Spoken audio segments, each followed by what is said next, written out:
금융감독원과 함께 다양한 정보 전해드리는 시간입니다. 알아두면 돈이 되는 금융픽. 자, 오늘은 금융감독원 감독총괄국 검사분석팀의 류영현 조사역 전화 연결돼 있습니다. 조사역님 안녕하십니까? 네, 안녕하세요. 감독총괄국 류영현 조사역입니다. 네. 저희가 이 시간을 통해서 보이스피싱과 관련된 이야기도 종종 해드린 적이 있는데 이 보이스피싱 때문에 개인정보가 노출이 되면 이 유출된 개인정보를 타인이 이용하는 걸 방지할 수 있는 시스템이 있다고 하더라고요. 이게 어떤 시스템인지 먼저 설명을 좀 해주시죠. 네, 신분증 분실 또는 보이스피싱을 당한 경우 누가 내 개인정보를 이용해 신용카드를 발급받거나 대출을 받을까 봐 걱정이 되실 텐데요. 그렇다고 각 금융회사를 일일이 방문해 내 명의로 카드 발급이나 대출을 하지 말아달라고 하기도 막막한 노릇입니다. 이때 금융감독원의 개인정보 노출자 사고예방 시스템에 단 한 번의 등록으로 사고를 예방할 수 있습니다. 그렇군요. 근데 방금 말씀해 주신 개인정보 노출자 사고 예방 시스템에 등록을 한 번만 해도 전체 금융회사에 대한 사고 예방이 되는 건가요? 네, 그렇습니다. 금융감독원 개인정보 노출자 사고 예방 시스템은 시스템상에 개인정보 노출 사실을 등록하면 해당 정보가 금융협회와 연결된 전용망을 통해서 은행, 증권사, 저축은행, 보험사, 카드사 등 각 1000여 개의 금융회사에 실시간으로 전파되어 개인정보 노출자가 직접 발품을 팔지 않아도 빠르고 편하게 노출 사실을 알릴 수 있기 때문입니다. 네. 그러면 금융회사의 개인정보 노출 사실이 알려졌다. 그러면 금융회사에서 어떤 조치를 취하게 되나요?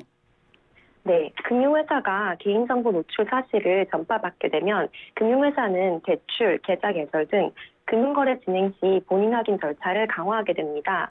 통상 비대면 거래 시에는 대면 거래로 할 것으로 안내하고 영업점 창구에서는 본인 확인 주의, 팝업에 따라 금융회사 직원이 주소, 계좌번호, 카드 결제일 등 다른 정보를 요구하여 금융거래를 시도하는 사람이 정말 본인인지를 더욱 철저하게 확인합니다. 그러면 정말 본인인지 철저하게 확인을 한다고 하셨으니까 내가 네네. 진짜 본인인데도 직접 거래를 네. 하면 아무래도 이전보단 약간 좀 불편할 수도 있겠네요. 네, 그렇긴 합니다. 본인이 직접 금융거래를 하려는 경우에도 비대면 거래가 아예 제한이 될 수도 있고 대면 거래 시에도 일부 금융거래가 제한되어 불편함이 발생할 수 있습니다. 그러나 명의 도용자의 금융거래를 제한하기 위해서는 본인 확인 강화 절차는 꼭 필요한 조치라고 하겠습니다. 네. 조금 불편하더라도 내 소중한 개인정보를 보호하는 차원이니까 그 정도는 좀 감안해야 된다고 생각을 해주셔야 될 것 같고요. 자, 그러면 내가 개인정보 노출자 사고 예방 시스템 등록을 하고 싶다.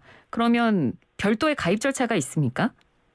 네, 아닙니다. 등록할 수 있는 방법은 아주 간단한데요. 크게 두 가지가 있습니다. 첫 번째는 가까운 은행 창구에 가서 영업점 직원에게 개인정보 노출자 사고 예방 시스템 등록 요청을 하는 방법입니다. 두 번째는 포털에 개인정보 노출자 사고 예방 시스템을 검색해 금융감독원 금융소비자 포털 사이트 파인에서 직접 등록을 하는 방법입니다. 이때 주민등록번호와 휴대전화번호 입력을 통해 본인 인증 후 간단하게 등록할 수 있습니다. 그렇군요. 그러면 등록했다가 혹시 해제도 나중에 할 수 있나요? 네, 그렇습니다.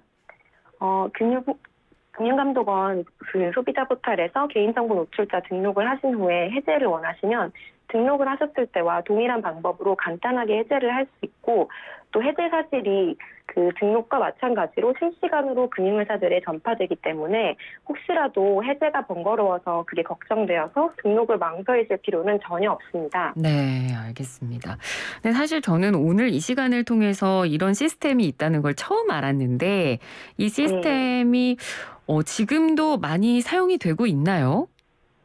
네, 지금 이 시스템이 해가 갈수록 많이 사용되면서 작년 2021년 금융소비자 포털 파인에서 가장 많이 사용된 인기 순위 1위 메뉴였습니다. 네. 작년에 총 노출 사실 등록 건수는 무려 20만 9천 건으로 전년 대비 188%나 증가하였는데요. 이 중 절반 이상은 보이스피싱 등에 대한 대응으로 등록된 것입니다. 즉 개인정보 노출자 사고 예방 시스템은 명의 도용으로 의한 인한 금융사고 예방에 크게 기여하고 있다고 하겠습니다. 네. 그러니까 오늘 방송을 통해서 저도 처음 알았지만 방송 듣고 처음 알았다고 하신 분들도 꽤 많으실 것 같아서 좀 많은 분들이 이걸 좀 이 개인정보 노출자 사고 예방 시스템을 잘 알고 많이들 좀 이용을 하셨으면 좋겠네요. 네, 정말 그렇습니다.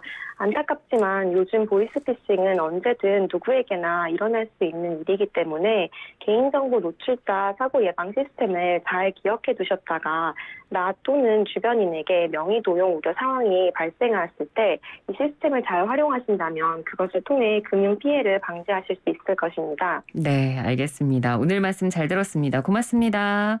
감사합니다. 네, 지금까지 금융감독원 감독총괄국 검사분석팀의 류영현 조사역이었습니다.